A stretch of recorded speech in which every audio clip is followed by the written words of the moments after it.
There's a factory in Turkey that just opened up, a factory in Texas that takes turkey guts and pressurizes them and heats them and turns them into oil. They said in the article, we duplicated what Mother Nature does, but what Mother Nature took millions of years to do, we do in about 30 minutes. Sinclair has the dinosaur as their logo. They say dinosaurs turn to oil. Yes, boys and girls, they mellowed for 80 million years. I don't think so.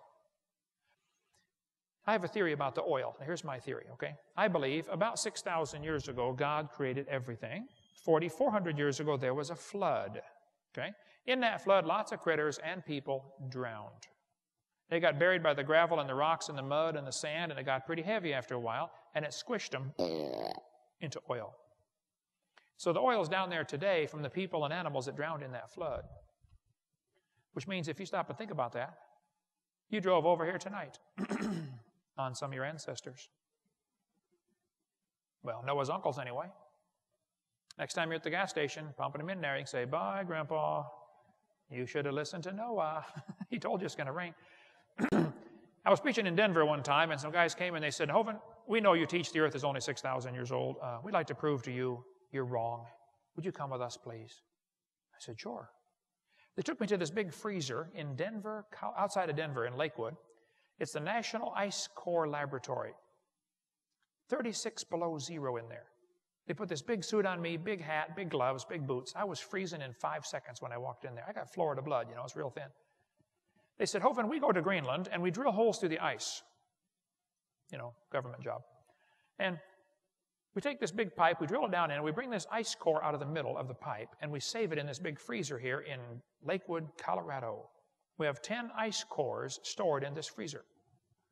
They said, they took me over and showed me one of the ice cores. They said, you see these rings on here? It looks like tree rings, dark, light, dark, light. I said, oh yeah, it's real clear. They said, well, what happens in the summer, the snow melts a little bit, and then it refreezes and makes clear ice. Shows up dark on the picture. In the winter, the snow just packs. It doesn't get a chance to melt. And so it shows up as a white layer. So these layers represent summer, winter, summer, winter, summer, winter, summer, winter. They said, now the deepest hole we've ever drilled is 10,000 feet deep. And we counted these ice rings, and there were 135,000 of them. And now you're going around telling everybody the earth is 6,000 years old. We can prove it's at least 135,000. I said, fellas, aren't you assuming those are annual rings? See, they didn't know about the Lost Squadron, apparently. But in World War II, some airplanes ran out of gas and landed in Greenland. Has anybody ever heard of the Lost Squadron? Okay, it's been on TV a bunch of times. Well, the airplanes got left there in 1942. They went on and fought the war. Everybody forgot about them until a rich millionaire from Kentucky got a brilliant idea. Go find those airplanes and bring them home. He went there looking for the airplanes. They had to use ground-penetrating radar to penetrate the ice, and they located the planes. They melted a hole to get down to a P-38. It was 263 feet below the surface. They melted this hole down to get to the plane, took the plane apart, and brought the pieces back up through the hole and put it back together in Middleborough, Kentucky, not too far from here. How far is Middleborough from Knoxville? 2 hours, maybe? Okay. The planes, that's where its home base is, Middleborough. Well, the planes were in the ice for 48 years. They were 263 feet down. That's 5.5 feet a year. Now, the deepest hole they've ever drilled is 10,000 feet. You divide that by 5.5, you get 1,800 years. I know deeper layers get squished, called glacial firn, so really 4,000 years is plenty of time to put all the ice at the North and South Pole. So why isn't there more ice at the North and South Pole? I visited the museum and saw the guy who dug out the airplane. His name is Bob Carden. I said, Bob, when you went down to get to that airplane, did you go through ice rings? He said, oh yeah, many hundreds of them. I said, now wait a minute. How can there be hundreds of ice rings in 48 years? Shouldn't there be somewhere around 48? He said, who told you those are annual layers? He said, that doesn't represent summer, winter, summer, winter. It represents warm, cold, warm, cold, warm, cold. You can get 5 of those in 1 week in Knoxville, can't you? Yeah. But here's a guy still calling them annual layers. Now, either he's ignorant or he's lying. I hope he's just ignorant, because ignorance can be fixed. You see, stupid is forever, but ignorance can be fixed. That's the difference, by the way. A guy that works with the Eskimos said, Brother Hovind, I got 15 layers of snow on my car in 8 hours. Not 15 inches, 15 distinct layers of snow. You kids are going to be taught that each of the layers of the earth is a different age. They've got Cenozoic, Mesozoic, Paleozoic, Archaeozoic. Did you know the whole geologic column is baloney? It doesn't exist. We covered that on video 4. All over the world, petrified trees are found standing up, connecting these rock layers. Petrified tree connecting a bunch of layers can't be millions of years difference in the age of those layers. One in Cookeville, Tennessee, not far from here. The bottom is coalified, the center is petrified, the top is coalified again. Runs through 2 coal seams. Cover more on that on video 6 about coal formation. Mount St. Helens blew trees into Spirit Lake. They're going to petrify very quickly, standing up. That's the way they sank to the bottom. They got waterlogged. Wood petrifies quickly. Here's petrified firewood. Here's a petrified fish giving birth. It does not take millions of years to give birth.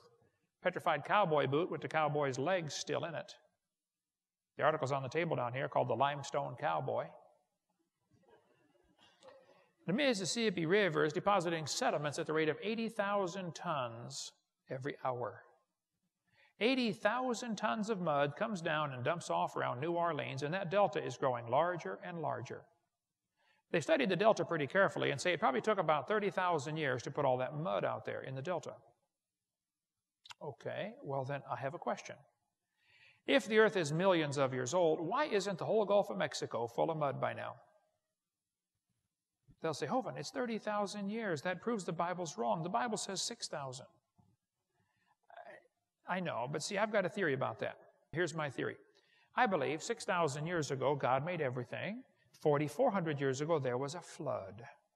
As the flood water was running off, whoosh, about half of that mud washed out there in 20 minutes.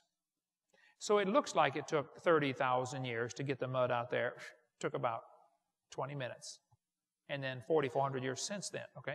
A friend of mine from Louisiana is a pastor of a church. He said, Brother Hovind, I used to work in the oil field, drilling in the Gulf of Mexico, drilling for oil. He said, we drilled down through 14,000 feet of mud and hit trees 60 feet tall, standing up.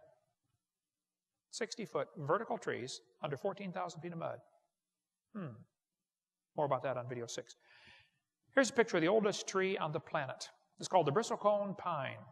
We've got a piece of bristlecone in our museum in Pensacola. It's only 30 inches in diameter, and it's 700 years old. You can count the rings with a magnifying glass.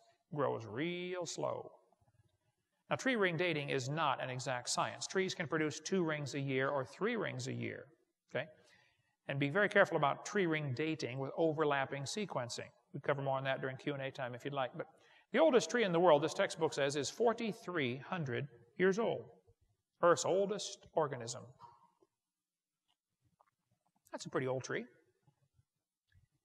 But I've got a question.